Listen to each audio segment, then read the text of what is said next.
সেটা ওই 20 দিন হোক, 1 মাস হোক, 2 মাস হোক, এটি আমাদের সংবিধানে ওই যে বলা আছে আর্টিকেল 35 সাব ক্লজ 3-তে, যেটা বলা হচ্ছে যে রাষ্ট্র কোনো বিচার প্রক্রিয়াটা মানে দ্রুত এবং ইম্পার্শিয়াল ভাবে রাষ্ট্র এইটা বিচার করবে। এবং হত্যা এবং ধর্ষণ, যদি কোনো সেনা সদস্য হত্যা এবং ধর্ষণ যদি অভিযুক্ত হয়, এই দুইটার বিচার সেনা আইনে করা যাবে না। This is the general principal. এদের বিচার হবে সিভিল আদালতে বা ক্রিমিনাল আদালতে। সেনা আইনে ওই যে বিচার হয়েছিল, ট্রায়াল হয়েছিল, এবং 12 জন সামরিক কর্মকর্তাদেরকে ফাঁসি দেওয়া হয়েছিল এবং তাদেরকে ফায়ারিং স্কোয়াডে মৃত্যুদণ্ড কার্যকর করা হয়েছে। তাহলে জিয়া হত্যাকাণ্ডের যে বিচার হয় নাই, এটা আপনাকে কে বলেছে? এখন প্রশ্ন আসতে পারে যে তাহলে জিয়া তো হত্যাকাণ্ড হয়েছে, তাহলে এই যে হত্যাকাণ্ডের একটা মামলা রুজু হয় না কেন? এই ইস্যু হলো 4টা। আমি যদি ভুলে যাই আপনি আমাকে একটু স্মরণ করিয়ে দিবেন। আমি 4টা ইস্যু অবশ্যই আমি মনে করি যে আমাদের doctor Cena M A Saeed 2টা বিষয়ে আলোচনা করেছে। আমি মনে করি একটা রেসপন্স করা উচিত একজন আইনজ্ঞ হিসেবে। একজন হলো জেনারেল আজিজের ওই বিচারের বিষয়টি, আরেকটি হচ্ছে জিয়া হত্যাকাণ্ডের বিচার কেন হয় নাই বা করা উচিত ছিল কিনা, এটা হলো 2টা। আর 3 নম্বর প্রশ্ন হলো যে আমাদের doctor Cena M A Saeed বললেন যে কিছু একটা হচ্ছে বা কিছু একটা সমস্যা আছে যার জন্য এই ধরনের ঘটনা বারবার সামনে আসছে। আর আপনি আরেকটি যে বিষয় বললেন, আনোয়ারুল আজিম আনারের যে মৃত্যু হত্যাকাণ্ড ডিবির পক্ষ থেকে বা বাংলাদেশ সরকারের পক্ষ থেকে বারংবার কেন স্টেটমেন্ট পরিবর্তন করা হচ্ছে, আমি 4টা ইস্যু নিয়ে আলোচনা করব। প্রথম যে ইস্যুটা হচ্ছে আমাদের জেনারেল আজিজের যে বিষয়টা আমি এর আগে কয়েকটা চ্যানেলেই আমি কথা বলেছি যে জেনারেল আজিজের বিচার সেনা আইনে হবে এবং এটা কোর্ট মার্শালের মাধ্যমে হবে। কারণ আমাদের যেটা আইনের যে বিধান, যদি কেউ কোনো অপরাধ করে তাহলে ওই সময় যে বিদ্যমান আইন আছে ওই আইন দ্বারাই তাকে ট্রায়াল করতে হবে। এটা ইউনিভার্সালি, এই আইন সারা বিশ্বে ইউনিভার্সালি এটা ফলো করে। এটি আমাদের বাংলাদেশেও একই অবস্থা, এবং বাংলাদেশের সংবিধানের আর্টিকেল 35 সাব ক্লজ 1-এ বলা হচ্ছে যে কোনো আইন আপনি রেট্রোস্পেক্টিভ ইফেক্টে আইন তৈরি করে তার বিচার করা যাবে না। যেটা আমাদের doctor Cena M A Saeed বললেন যে পার্লামেন্টে এখন আইন তৈরি করে জেনারেল আজিজের বিচার করতে পারে। পার্লামেন্টে আইন তৈরি করতে পারে প্রসিডিউরাল ল, কিন্তু দণ্ড ডিফাইন করে তাকে এই অপরাধের কারণে এই সাজা প্রদান করা হবে, এই আইন রাষ্ট্র তৈরি করতে পারবে না। মানে ওই যে রেট্রোস্পেক্টিভ ইফেক্টে তৈরি করতে পারবে না। রাষ্ট্র তৈরি করতে পারবে কোনটা? যে আজিজের এই ট্রায়ালটা, আজিজ বা যে বেনজিরের, যেহেতু তারা বিশেষ শ্রেণীর নাগরিক, তাদের এই বিচারটা সংক্ষিপ্তভাবে করতে হবে। সেটা ওই 20 দিন হোক, 1 মাস হোক, 2 মাস হোক, এটি আমাদের সংবিধানে ওই যে বলা আছে আর্টিকেল 35 সাব ক্লজ 3-তে, যেটা বলা হচ্ছে যে রাষ্ট্র কোনো বিচার প্রক্রিয়াটা মানে দ্রুত এবং ইম্পার্শিয়াল ভাবে রাষ্ট্র এইটা বিচার করবে এবং এটি ব্যবস্থা গ্রহণ করবে। তাহলে জেনারেল আজিজের যে বিষয়টা আমি কয়েকটা টক শোতে বলেছি, আমার দর্শক শ্রোতা অনেকে সেনা ব্যাকগ্রাউন্ডের কয়েকজনে আমাকে রেসপন্স করেছে এবং তারা অনেকে বলার চেষ্টা করেছে যে আমার সেনা আইন সম্পর্কে জ্ঞান কম, আমি আমার ইনফরমেশন তথ্যটা সঠিক নয়।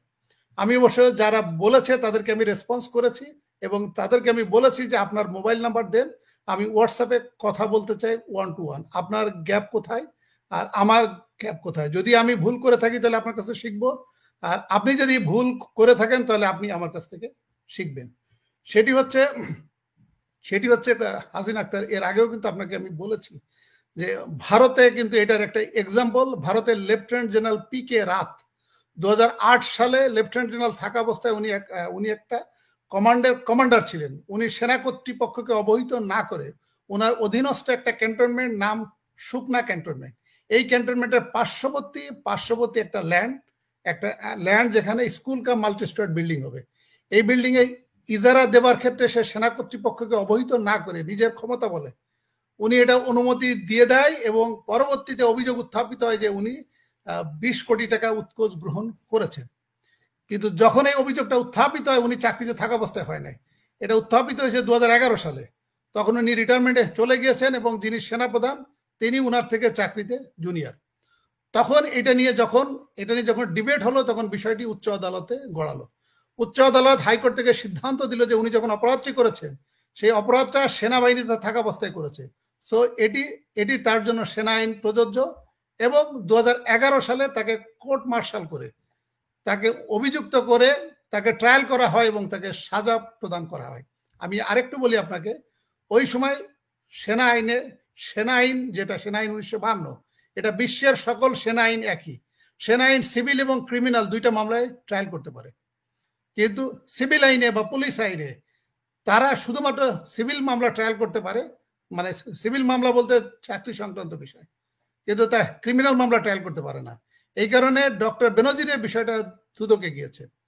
এখন প্রশ্ন হচ্ছে, অনেক সামরিক কর্মকর্তা আমার টকশো শোনার পরে দেখি ইনবক্স করেন, ওনারা ওই বলার চেষ্টা করেন যে দুদক হায়ার অথরিটি, কনকারেন্ট জুরিসডিকশন হলে জেনারেল আজিজের বিষয়টা দুদক ইনকোয়ারি করতে পারবে, তদন্ত করতে পারে। এটা আমি বলেছি যে দুদক পারবে।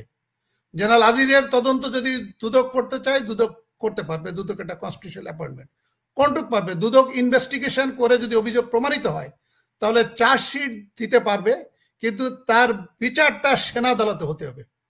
এখানে কনকারেন্ট জুরিসডিকশনের ক্ষেত্রে বলা হচ্ছে যে যদি কোনো অপরাধ, হাসিনা আক্তার আপনাকে একটু সেনা আইন সম্পর্কে শেখায়, প্লাস ডক্টর সিনাইমা সাইদ, প্লাস আমরা জনগণকে একটু শেখাই, সেটা হলো সেনা আইনের বেসিক প্রিন্সিপালটা হচ্ছে হত্যা এবং ধর্ষণ। যদি কোনো সেনা সদস্য হত্যা এবং ধর্ষণ যদি অভিযুক্ত হয়, এই দুইটার বিচার সেনা আইনে করা যাবে না। This is the general principal. এদের বিচার হবে সিভিল আদালতে বা ক্রিমিনাল আদালতে। বাট হত্যা এবং ধর্ষণ ছাড়া অন্য যে কোনো অপরাধ সেনা আদালতে বিচার হবে। তবে যদি এমন কোনো অপরাধ হয় যে কনকারেন্ট জুরিসডিকশন, হাসিনা আক্তার, আপনার হয়তো খেয়াল আছে ওই যে র্যাপিড অ্যাকশন ব্যাটালিয়নের একজন কর্মকর্তা ছিল র্যাব 7-এর চট্টগ্রাম ডিভিশনে, ওনার বিরুদ্ধে অভিযোগ উত্থাপিত হয়েছিল যে ব্রাহ্মণবাড়িয়া বা চিটাগংয়ে একটা দরগা শরীফে 2 কোটি টাকা উনি আত্মসাৎ করেছেন এবং তার বিরুদ্ধে ডাকাতি মামলা হয়েছিল। তখন প্রশ্ন উত্থাপিত হয়েছিল যে তার বিচারটা কি সেনা আদালতে হবে নাকি তার আদালতটা সিভিল আদালতে হবে। তার বিচারটা সেনা আদালতেই হবে। কিন্তু কনকারেন্ট জুরিসডিকশনের ক্ষেত্রে বলা হচ্ছে যদি এইরকম প্রশ্ন আসে, মানে এরকম বিষয় যদি উত্থাপিত হয়, তাহলে সেনা কর্তৃপক্ষ মানে will take the higher priority and higher authority. সেনা কর্তৃপক্ষ যদি চায় যে আমরা মানে সেনা আদালতে বিচার না হয়ে, সেনা আইনে বিচার না হয়ে তার বিচার যদি সিভিল আদালতে হয়, আমাদের কোনো আপত্তি নাই। বাট এটা সেনা কর্তৃপক্ষকে সিদ্ধান্ত গ্রহণ করতে হবে। তাহলে সেনা কর্তৃপক্ষ যদি এখন জেনারেল আজিজের ক্ষেত্রে যদি বলে যে তার বিরুদ্ধে দুর্নীতির মামলা দুদক তদন্ত করে যে চার্জশিট দিবে, এটি নর্মাল যে সিভিল আদালতে ডক্টর বেনজির বা XYZ তাদের বিরুদ্ধে যেভাবে আদালতে ট্রায়াল হবে, এই ট্রায়াল হলে আমাদের কোনো আপত্তি নেই। এটা সেনা কর্তৃপক্ষকে বলতে হবে। তা সেনা কর্তৃপক্ষ বলতে কি বোঝায় এখানে? জেনারেল আজিজ সেনা প্রধান হিসেবে রিটায়ার করেছে। এখানে সেনা কর্তৃপক্ষ এই সিদ্ধান্ত নিতে হলে জেনারেল আজিজের হায়ার অথরিটি হলো ডিফেন্স মিনিস্টার। আমাদের বাংলাদেশের ডিফেন্স মিনিস্টার নাই, প্রধানমন্ত্রী হলো বাই ডিফল্ট ডিফেন্স মিনিস্টার। তাহলে প্রধানমন্ত্রীকে এএফডির মাধ্যমে আর্ম ফোর্সেস ডিভিশন হলো ডিফেন্স মিনিস্টারের অধীনে একটা ডিভিশন এবং ডিফেন্স মিনিস্ট্রি অধীনে কাজ করে। তাহলে এএফডির মাধ্যমে এটা ফাইল ইনিশিয়েট করে প্রধানমন্ত্রীর কাছ থেকে বা তথা ডিফেন্স মিনিস্টারের কাছ থেকে অনুমতি নিয়ে এই প্রক্রিয়াটা শুরু করতে হবে। তাহলে সেই ক্ষেত্রে বর্তমান সেনাবাহিনী বা সেনা প্রধান এটি স্টার্ট করতে পারবে। এইটি হচ্ছে আইনের বিধান। আমি যেটা বললাম এটি আইনের বিধান। এখন সরকার যদি এটি থেকে বেরিয়ে বা ব্যত্যয় হয়ে যদি সিভিল আইনে ওই যে বিচার করতে পারবে প্রক্রিয়া ওইটাই, তাহলে সেই ক্ষেত্রে ডিফেন্স মিনিস্টার তথা সেনা কর্তৃপক্ষকে তাকে নির্দেশ দিতে হবে। সেনা কর্তৃপক্ষ তখন সিভিল কর্তৃপক্ষকে বলে দিবে বা লিখিতভাবে জানিয়ে দিবে আইন মন্ত্রণালয়কে, স্বরাষ্ট্র মন্ত্রণালয়কে যে জেনারেল আজিজের বিচার নর্মাল সিভিল আদালতে বা ক্রিমিনাল আদালতে করলে কোনো আপত্তি নাই আমাদের। আর আরেকটি যে বিষয় আপনার জেনারেল জিয়া হত্যাকাণ্ডের যে ওই বিষয় বলা হচ্ছে, জেনারেল জিয়া হত্যাকাণ্ড আমাদের হাসিনা আক্তার, আমাদের বাংলাদেশে ডক্টর সিনা এম.এ. সাইদ ভাই, একটু আপনার দৃষ্টি আকর্ষণ করছি। সেটি হচ্ছে আমাদের বাংলাদেশের যেটা আইন হচ্ছে যে একই অপরাধ 2বার ট্রায়াল করা যাবে না। এটা শুধু বাংলাদেশের আইন না, সারা বিশ্বের আইন, ইউনিভার্সাল আইন।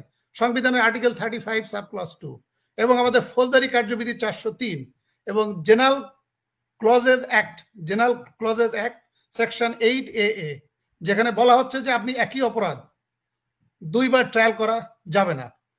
জেনারেল জিয়ার যে হত্যাকাণ্ড, সেখানে একটা সেনা বিদ্রোহ হয়েছিল এবং এই বিদ্রোহীরা কিন্তু হত্যাকাণ্ড ঘটিয়েছিল এবং এই বিদ্রোহের কিন্তু বিচার হয়েছে সেনা আইনে। আমি আপনাকে যেমনটি বললাম যে হত্যাকাণ্ড এবং ধর্ষণ ছাড়া বাকি সবগুলোই সেনা আদালতে বিচার হবে। এবং এই সেনা বিদ্রোহের তাদের কিন্তু সেনা আইনে ওই যে বিচার হয়েছিল, ট্রায়াল হয়েছিল এবং 12 জন সামরিক কর্মকর্তাদেরকে ফাঁসি দেওয়া হয়েছিল এবং তাদেরকে ফায়ারিং স্কোয়াডে মৃত্যুদণ্ড কার্যকর করা হয়েছে। তাহলে জিয়া হত্যাকাণ্ডের যে বিচার হয় নাই, এটা আপনাকে কে বলেছে? এখন প্রশ্ন আসতে পারে যে তাহলে জিয়া তো হত্যাকাণ্ড হয়েছে, তাহলে এই যে হত্যাকাণ্ডের একটা মামলা রুজু হয় না কেন? তো ধরলাম যে যদি 91 সালে বিএনপি পাওয়ারে আসার পরে জিয়ার হত্যাকাণ্ডের পরে একটা হত্যা মামলা রুজু হলো, তাহলে আসামি কে হতো?